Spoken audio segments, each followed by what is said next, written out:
Hello, Ina here. Today we'll talk about one type of orchid that I find really interesting. I have here a Catasetum that's waking up. So if you are curious about this type of orchid, please come along. I hope you enjoy this video. I'm not going to talk about all the Catasetinae family that we have cycinodes inside and marmots and other types of orchids. Today I'm specifically talking about Catasetum because I have here a Catasetum in front of me that's waking up. I want to show you how I will pot this plant and how I treat it since it's still dormant, but it will probably be very awake soon. A few curiosities about this Catasetum specifically here. This is the Catasetum pileatum jumbo green gold. Catasetum pileatum are from the Amazonia forest, specifically Brazil, Colombia, and Venezuela. These Catasetums from the lowlands in the Amazonia. So if you think about the environment of this plant there, it's pretty hot and humid. Just as a curiosity here, caveat, I'm from Brazil, but I'm not from Amazonia. But I know how it is to be in a tropical environment. If you have never been, believe me, that can be very hot and humid. This plant is used to eat this type of environment all year long. What happens with its natural habitat is that sometimes we have more heavy rains. A few months of the year, we have drier season. That's the kind of environment that these plants grows into. It's very important when we're talking about orchids to know their environment so we can try to mimic the conditions inside our home. So that's what I'm going to try to do with this plant. As a curiosity, Catasetum pileatum, it's found with different colors and varieties even inside the forest. Also, it has male and female flowers. I have never seen these in bloom in front of me, but if I'm lucky enough to have beautiful blooms of this pileatum jumbo green, I will definitely film it, and then we can try to see if I have female and male flowers. As far as my research goes, when you place it in an environment with highlight, if you have enough bright and highlight, you have greater chances to have a female flower, which is great.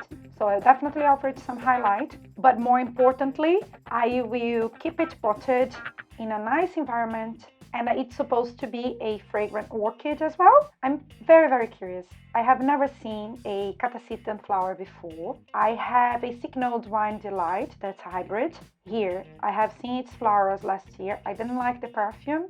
For me, the fragrance is pretty strong and strange, but that's a hybrid and it's not a Catasetum. Another thing that is very important about this plant, especially the pileatum that's from lowlands in the tropical forest. If you think that's humid and hot all year round and you have lots of air circulation, when you are watering your plant, avoid water its leaves. You can attract some pathogens, some disease like bacterial and fungal infections. So try to only water it inside the median. That's something that I learned recently, and I found this information very useful, so I'm excited to share it with you. Now I'm going to talk to you a little bit about my dormant Catasetum and what we're going to do about it. Catasetums are plants that they become dormant. What happens is, after their blooming season, that usually is after spring and summer, when the temperature drops a little bit, what happens with this plant is the leaves starts to become yellow and they will drop.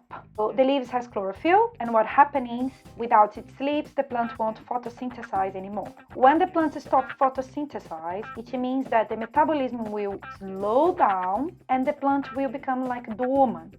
Here, most of the people that I hear, especially in the northern countries, they tend to say that when the plants are completely dormant, you don't have to water it, it will survive.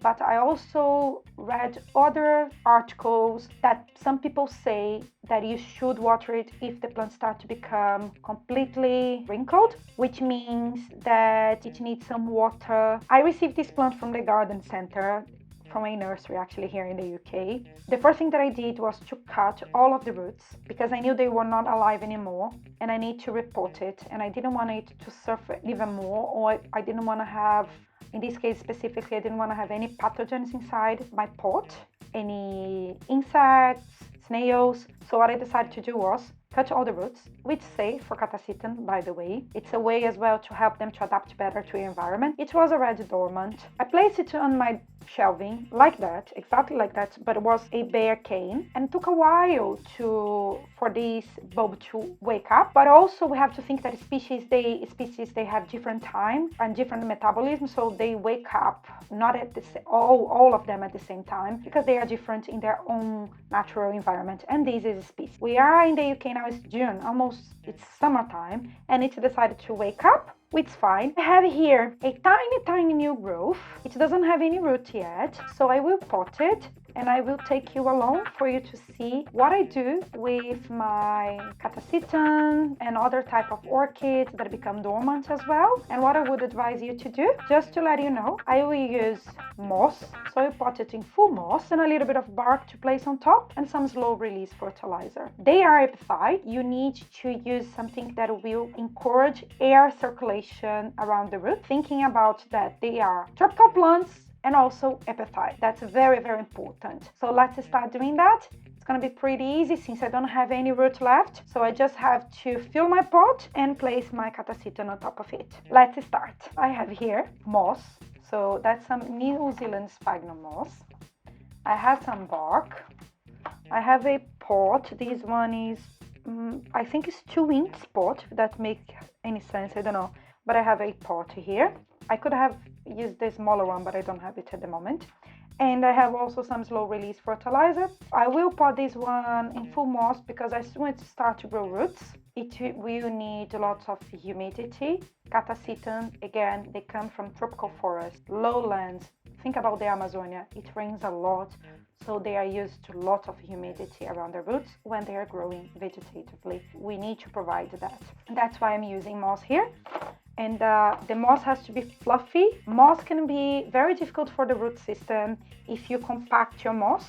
So this moss is very dry, but it can be easily compacted, as you can see here. I'm not going to compact the moss. I'm going to place it loosely inside the pot. I will place moss here. Can you see the strands of moss? They are very loose inside my pot. I don't need to compact anything. The moss is all here, very loose. It's very loose. Look, if I compact, that's what would happen. I'm not doing that. A little bit more moss. Since these plants, they are dormant, but when they grow, they have, let's say, 3 months to grow vegetatively, or 4 months to finish their growth, grow all of its leaves. A new bulb, a completely new bulb, it will need lots of energy, especially nitrogen. So I will place lots of bits of slow release fertilizer here, because each will help my plants to grow.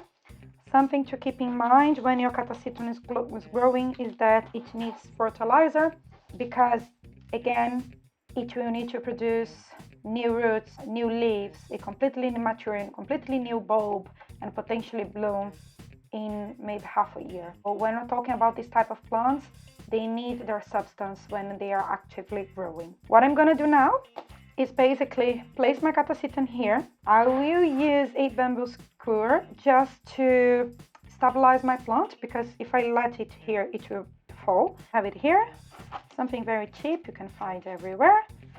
You can use any other type of stick or anything that you can basically attach your plant to it to stabilize on a pot. I have some strands here. I'm gonna cut it.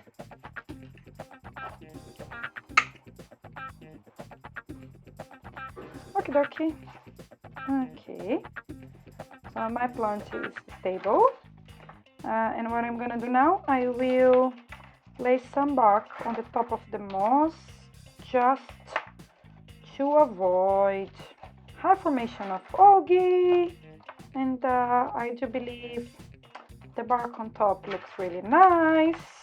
It also helps to keep the humidity inside the pot, which is also very good for the plant. I have potted my Catasetum.